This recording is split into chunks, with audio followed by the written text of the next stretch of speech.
Okay, hello.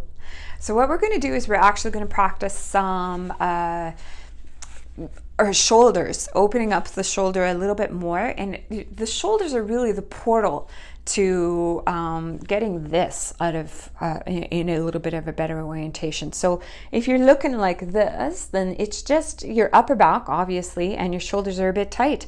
So the solution is to slowly work chipping it away to open these shoulders up, and then the upper back doesn't have the extra round in there, and your neck begins to move back. So it relieves that pressure off the neck and the upper back, and it opens up the shoulders. So this ultimately is a great way to help solve the issue of poor posture from the upper back and neck pain and headaches and all the related issues with that.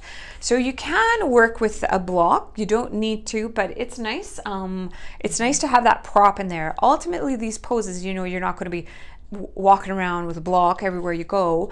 So it's there to help remind you which muscles you need to engage, but ultimately we're working towards not using these props. It's a reminder of what muscle action. So sometimes do it with the props, sometimes not, so that you have at least gaining that muscle memory when the prop isn't there. Okay, but we're going to work with the prop because we both agree that it's better. So again, what you're going to do is you're going to stand with your feet together, big toes to touch. It's nice because sometimes people will scrunch their feet and they'll put the weight on their front foot. So if you look down and if you got some whiteness happening in your toes, you're carrying the weight forward on the foot. So what you're going to do is you're going to spread the weight of your body all on the four corners of the foot, the big toe, the little toe balls, big toe mounds there, and the two corners of your heel. Lift the toes out, feather them, and then just put the toes gently back down. So the toes are there to kind of help with micro movements, but they shouldn't be maintaining the weight. If you've got this going on, you're going to get some hammer toe, right? So not that good. Okay, so again, lift the toes up, feather them, shred them apart, and then just feather them down. They're there for like micro balancing. This block is going to go again high up in there, whoosh, and what it's reminding us to do is roll the upper inner thigh in. So you're going to tighten the knee, draw the kneecap up, spin the upper inner thigh in. So the goal is to get this block, as you're imagining that it's pushing out back towards the back side of you. You're going to dimple these joints a little more, and remember to bring the upper bum away from the back. Upper bum away from the back. Tighten these things, and that movement, sometimes I find that's easier for me, but sometimes people think from the front. So it's literally lifting the pubic bone up. This is the same action. Lift the pubic bone up or move the upper bone away from the back, and front thighs to the back thighs. So if you're poofing your thighs forward and you're getting the soft bend in your knees, stand up on those legs and press the front thigh to the back thigh. Now what you're going to do is you're going to put this, you may or may not need a strap, but let's assume that you do. So what you're going to do is you're going to start by putting the strap over your right shoulder. And just leave it there for now. Okay, what we're going to practice is we're going to take the left arm, you're going to swing it behind you. Okay? And I'll do it from the back. And Mary Lee will do it from the back. So you're going to swing it behind you. So where is it? And look what's happening here. Okay, this is really a critical part. What's happening here? So this is a closed shoulder. So we're actually working to open this. So start lower. So sometimes people can get the hand up, right? Up the back. Sometimes people have a lot of difficulty and they can't even get this arm back. Work with where you are, but it's a great little exercise to begin to practice opening the shoulder up. So use the body as a lever. So you start low. It's actually a little easier to open this up as opposed to high. Ultimately, your end result is up the back as high as it can go, even higher than this for some people, and work with what you got. So you're going to have the hand behind you, you're going to press the hand into the back, and you're going to open that.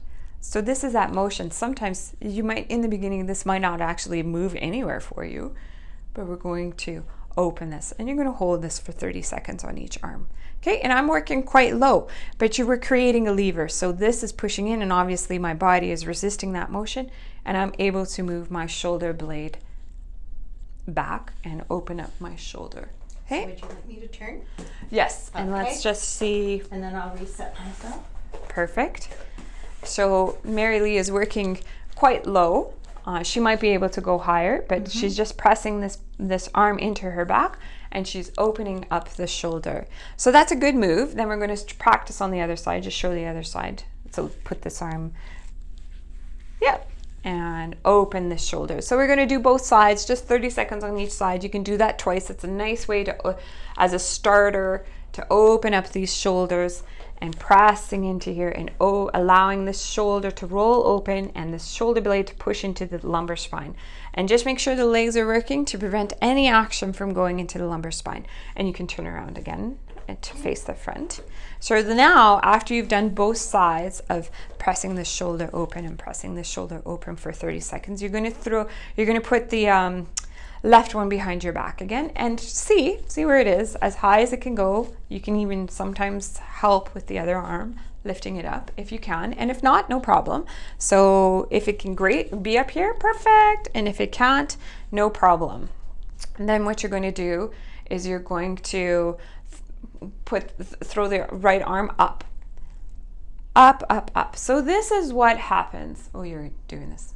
Okay. Yeah. So keep it by your face as best that you can. So what happens is people will often do this, and then they got some action going on, and they're doing all sorts of wild things with their arm. And yeah, it is easier to clasp when this hand is just willy-nilly doing whatever it wants.